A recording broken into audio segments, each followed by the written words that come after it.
It's Talman with Dear Talman. I was going to get a little bit more dressed up for you today, but I decided not to, and I put on my high school cross-country running sweatshirt. We got a question in here today from Sebastian. Now, Sebastian, this is, I appreciate you writing in a question, though it's a little bit lame that you weren't willing to give me a video question. For future reference, Sebastian, give me more detail. The more clear you can be about your question, the more clear I can be with an answer. You say, I'm currently getting started in local marketing and have a domain for the town that I'm targeting. Smiley face.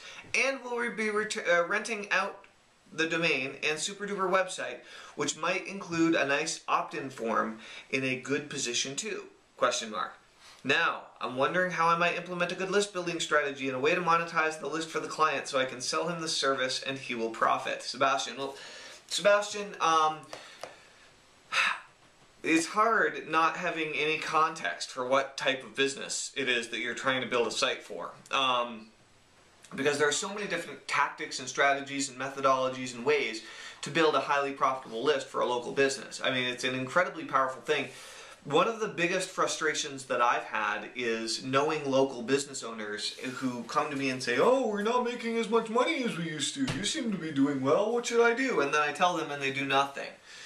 And or seeing a business that is great and has some great food or great products that they sell or whatever, and watch them go under after repeatedly giving them great marketing advice. So please don't fall into that trap. Say in the case of a restaurant, right?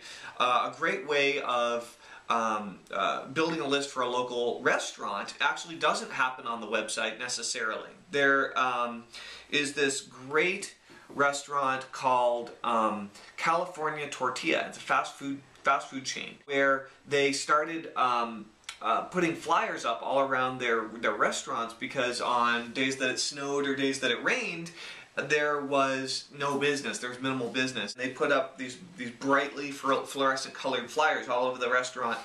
And what would happen is if you gave your name and your email address, you would get a free taco. So all these people put on the stuff, got free tacos, and then whenever weather was bad and business was slow, they would send out an email with a secret code word that you could say to the cashier, and you could get a free appetizer of nachos or whatever with your meal if you came in while it was still snowing or while it was still raining outside.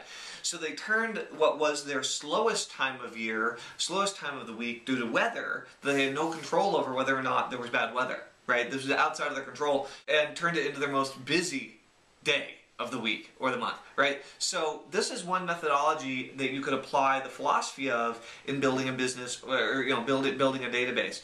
So what you really want to focus on, Sebastian, is getting good at copywriting, because you are going to be the person that writes the copy that drives the sales, right? I think that this whole idea of renting out the domain is bogus. I think that you should sell the domain to the business and sell it for a lot, and then charge them for your services. And once you do a few of these deals, when you get bold, then you can charge them for a percentage of increased profits that come as a result of you driving traffic via the list that you build on their name through online and offline list building strategies. So, I mean, again, without having any idea what kind of business you're talking about here, Sebastian, I would say number one, put a blog up and consistently update the blog with cool things that's going on in the business, right? And drop lots of keywords local to the area so that it stays very relevant on the local search side. Number two, if you haven't done so already, buy a course on local search marketing from a pay-per-click side and an organic side. There are several out there. Nitro Marketing has a good one. Mike Koenig's has a real good one. We don't have one. It's not our specialty. But those guys have some real good local marketing strategies that you can apply that will really help to ramp this up.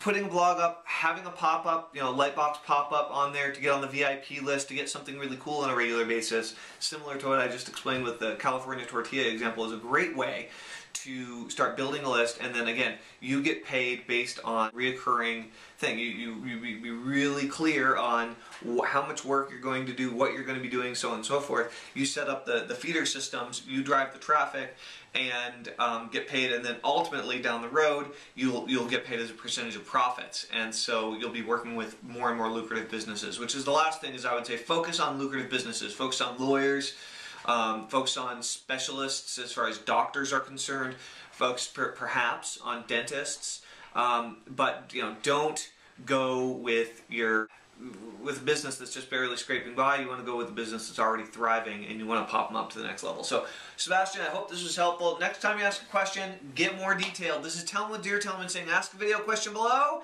get a video answer. Goodbye.